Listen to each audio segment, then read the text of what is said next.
नमस्कार, स्वागत है आपका केशव टाइम्स में और मैं हूं आपके साथ स्वाति सिंह। चलिए बढ़ते हैं अब खबरों की ओर।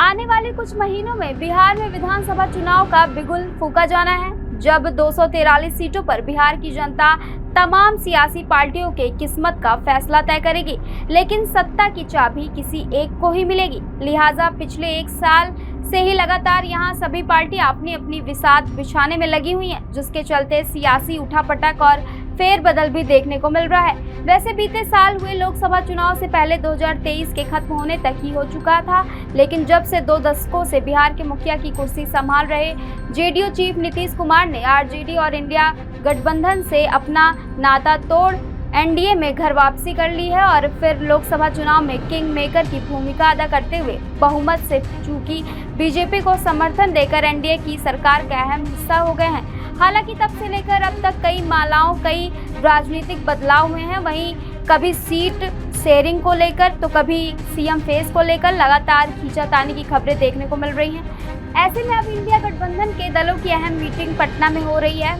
ऐसे में महागठबंधन में शामिल दल इस बैठक में सीएम चेहरे के रूप में तेजस्वी यादव के नाम पर मुहर लगा सकते हैं। महागठबंधन की बैठक कल दोपहर 1 बजे राजद ऑफिस में हुई थी। बैठक में राजद की ओर से नेता प्रतिपक्ष तेजस्वी यादव, सांसद मनोज झा, सांसद संजय यादव शामिल हुए थे। कांग्रेस की ओर से पार्टी के बिहार प्रभारी कृष्णा अरुल्ला और प्रदेश कांग्रेस अध्यक्ष राजेश राम भी शामिल हुए थे। नाम दलों में बाकपा माले, बाकपा और माकपा के राज्य सचिव मंडल के प्रमुख नेता शामिल हुए थे। बैठक में वीआईपी के मुकेश सहनी और राष्ट्रीय प्रवक्ता देवजोत भी मौजूद रहे। सूत्रों के अनुसार बैठक में नेता प्रतिपक्ष तेजस्वी यादव के नेतृत्व में चुनाव लड़ने पर सहमति बनने की संभावना है। बिहार में नीतीश कुमार की अगुवाई वाली सरकार का कार्यकाल 22 नवंबर तक है। इससे पहले चुनाव आयोग को बिहार में विधानसभा चुनाव पूरा करना होगा। इसी वजह से चुनाव आयोग ने बूथ लेवल में काम करने वाले लोगों की ट्रेनिंग शुरू कर दी है। इधर राजनीतिक दल भी अपनी तैयारियां शुरू कर चुके हैं। सत्ताधारी एनडीए गठबंधन एक बार फिर नीतीश कुमार के चेहरे पर चुनाव लड़ने जा रहा है। राज्य के उप मुख्यमंत्री सम्राट चौधरी साफ कर चुके हैं कि बिहार में नीतीश कुमार के एनडीए गठबंधन के नेता हैं और आगे भी वही रहेंगे। हालांकि विपक्ष लगातार नीतीश की सेहत पर सवाल उठा रहा है। ऐसे में महाराष्ट्र की तरह बिहार में भी चुनाव के नतीजे आने के बाद बीजेपी सीएम पद पर दावा ठोक सकती है। बिहार में पिछले विधानसभा चुनाव 2020 में 3 चरण में हुए थे। यहाँ कुल 243 विधानसभा सीटें हैं और पहले चरण में 28 अक्टूबर 71 विधानसभा सीटों पर मतदान हुआ था।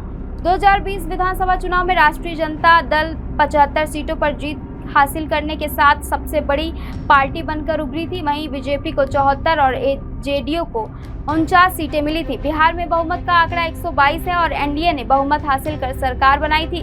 हालांकि बाद में नीतीश ने पाला बदला और कुछ समय तक आरजेडी के साथ भी सत्ता में रहे। बाद में उन्होंने फिर बीजेपी के साथ गठबंधन सरकार बनाई और अब हमेशा बीजेपी के ही साथ रहने का दावा कर रहे हैं। 2020 में एआईएमआईएम को 5 सीटें मिली थी, जबकि कांग्रेस को 19 और वामपंथी दलों को 16 वोटें मिली थी। पिछले चुनाव के प्रदर्शन का असर इस बार सीट के बंटवारे पर भी दिख सकता है।